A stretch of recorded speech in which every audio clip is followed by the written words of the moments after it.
जंग के बीच बहुत बड़ी खबर यह है कि कल अमेरिकी सदर ट्रंप का खिताब होने वाला है। जंग पर बड़ा ऐलान कर सकते हैं अमेरिकी सदर डोनाल्ड ट्रंप कल सुबह 6:30 बजे खिताब करेंगे। तो इसके अलावा भी अमेरिकी सदर के बयानबाजियों का दौर लगातार देखने को मिल रहा है। अलग अलग बयान उनकी तरफ से सामने आ रहे हैं जंग को लेकर, और इसी बीच ये जानकारी सामने आई है कि कल बाज़ाब्ता तौर पर अमेरिकी सदर खिताब भी करेंगे। तो जंग पर बड़ा ऐलान कर सकते हैं। ऐसे में सभी को उम्मीदें ये हैं कि जंग के खात्मे का ऐलान किया जाए ताकि पूरी दुनिया में अमन बहाल हो सके। तो जंग बड़े पैमाने पर आगे बढ़ती हुई नजर आ रही है। 33वां दिन आज जंग का है और काफी नुकसान यहाँ पर बैनुल-अक़वामी सतह पर हो रहा है। तो ऐसे में देखना बेहद अहम होगा कि अमेरिकी सदर कल क्या कुछ खिताब में कहते हैं और जंग पर वो क्या बड़ा ऐलान करते हैं। तो कल सुबह 6:30 बजे का इंतजार देखना बेहद अहम होगा कि अमेरिकी सदर अपने खिताब में क्या कहते हैं।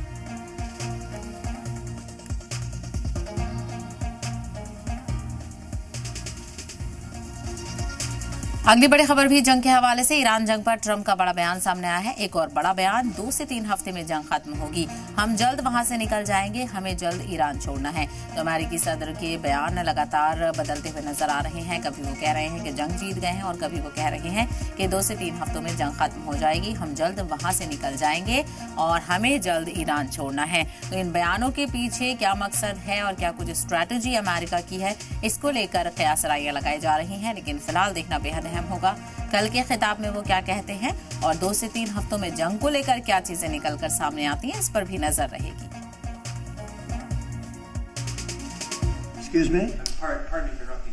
The U.S. will be gone or done with the war in 2 I think with 2 or 3 weeks. Not 3 weeks. If it is We'll 3 leave weeks, because there's no reason for us to do this. Pardon me for interrupting.